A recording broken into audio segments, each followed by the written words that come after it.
Jelajahi cara baru mendapatkan informasi. Download Metro TV Extend sekarang.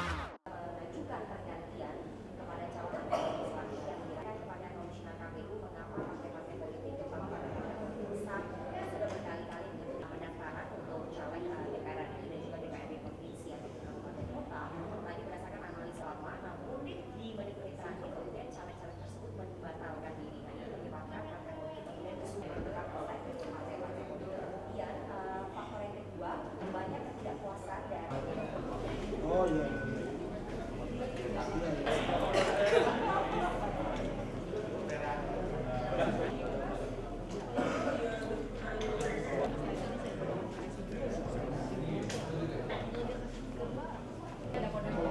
Oh gitu. Luar biasa.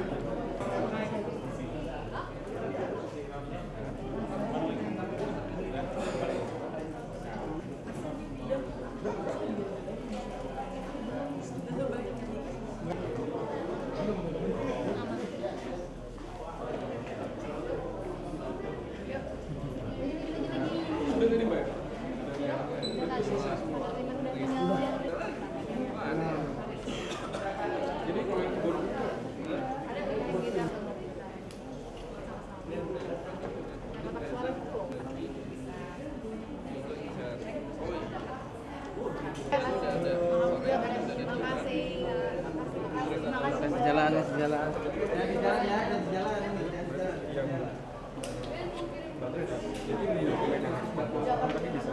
Iya, nanti berbulan kopinya itu akan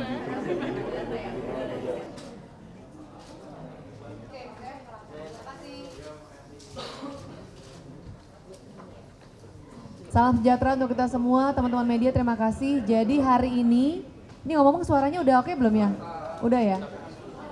Hari ini kami menyerahkan formulir dan dokumen-dokumen terkait dengan daftar caleg sementara PSI. Seluruhnya ada 575 calon legislatif yang maju dari 80 dapil, jadi 100%. Kemudian yang bisa kami sampaikan teman-teman, dari seluruh caleg yang maju melalui PSI, 65% usianya di bawah 45 tahun. Kemudian 45% dari seluruh caleg adalah perempuan. Jadi 1 dari 2 caleg yang maju di PSI adalah perempuan.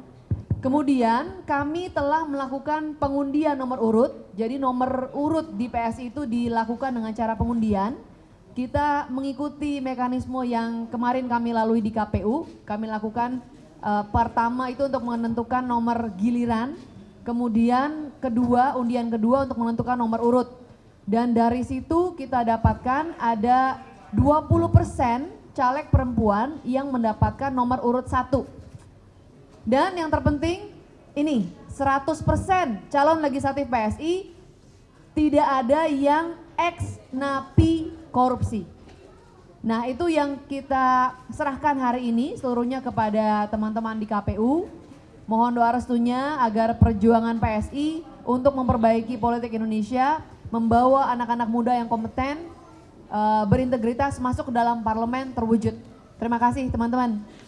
Mungkin dari Ketua Bapilu Bro Sumardi mau menambahkan langsung nih ya pertanyaannya ke logistik. Jadi kami seperti yang kita lakukan mulai dari PSI berdiri dengan politik partisipatif ya. Kami mengajak teman-teman itu untuk fundraising, tapi kami bekali. Jadi seluruh caleg PSI dalam waktu dekat akan dikumpulkan. Kita akan memberikan pembekalan berupa mengerti misalnya bedah dapil masing-masing, mengerti bagaimana karakteristik pemilih di dapil masing-masing.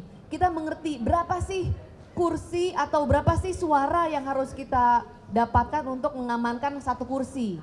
Dan kemudian apa yang harus kita lakukan untuk mencapai kursi tersebut. Kalau kita perlu fundraising, minimum kita butuh berapa. Nah itu kita bedah sama-sama, kita bantu hitung sama-sama. Jadi orang tuh paling nggak punya bekal, mengerti kalau dia mau merekrut relawan, kalau dia mau melakukan fundraising, mau punya atribut, itu minimum berapa dan medannya seperti apa gitu. Jadi yang kita berikan ke teman-teman sebenarnya adalah kailnya, bagaimana caranya kita bisa fundraising, bagaimana caranya kita bisa mendapatkan dukungan masyarakat, karena dengan cara itulah kita bisa menjadi wakil rakyat yang tidak berhutang kepada siapapun selain kepada masyarakat.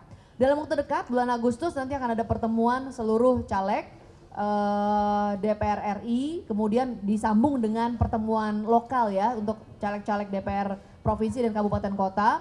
Tapi itu materi pembekalannya, kita mengajarkan teman-teman bagaimana caranya fundraising. Partai tidak memberikan logistik sama sekali. Iya, enggak. Tapi kita bantu teman-teman untuk melakukan fundraising dan ini yang sudah kami lakukan sebenarnya. Jadi dan kami ngajak teman-teman ya untuk saling bekerja sama. Yang utama juga adalah agar teman-teman ini memahami bahwa kita tidak bersaing di antara caleg PS satu sama lain. Karena itu yang kita dengar terjadi, bagaimana curi-mencuri suara tidak terjadi antar partai sebenarnya.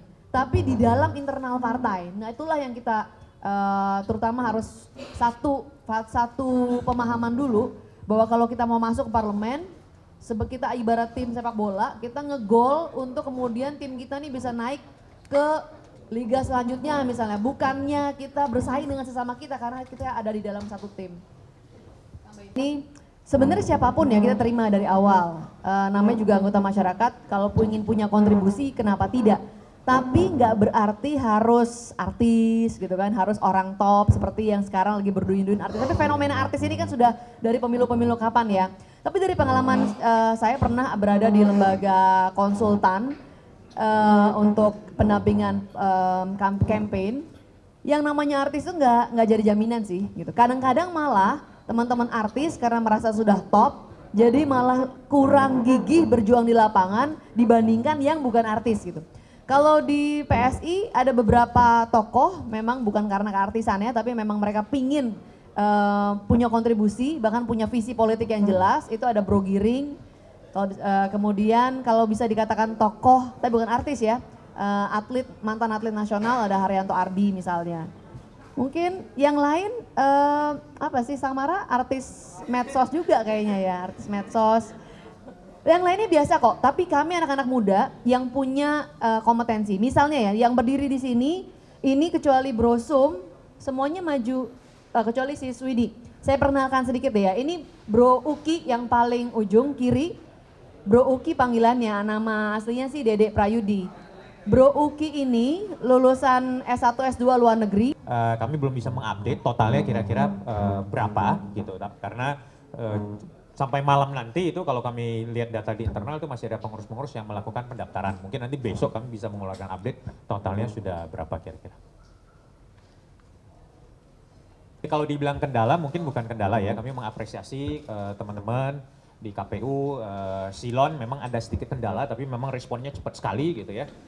Kedua memang lebih isu bahwa karena dokumen-dokumen yang harus dikumpulkan memang sangat banyak sekali ya, SKCK, ke pengadilan, ijazah SMA yang dilegalisir, banyak misalnya tinggalnya di Jakarta, SMA-nya mungkin di Sulawesi dan sebagainya. Jadi itu lebih masalah kendala di pengumpulan dokumen dari teman-teman bacalek yang memang kebanyakan tuh tinggalnya udah berbeda sama sekali dengan tempat mereka sekolah atau tempat mereka kuliah dan sebagainya gitu. Jadi ngurus dokumen aja ada yang butuh waktu 2 minggu, 3 minggu gitu. Jadi kami memang menunggu kelengkapan dokumen tersebut sehingga memang ada kendala di situ gitu. Tapi secara umum saya kira tidak ada, KPU juga bekerja dengan bagus, cukup responsif. Terus ya kalau kami menanyakan beberapa hal, misalnya berkaitan dengan dokumen dan sebagainya, saya kira udah cukup bagus lah ya, KPU sangat responsif dan cepat sekali memberikan beberapa solusi. Jadi lebih banyak masalah dokumen sih biasa karena ada hampir 11 item dokumen harus dikumpulkan, itu yang memang membutuhkan waktu gitu misalnya. Kira-kira ya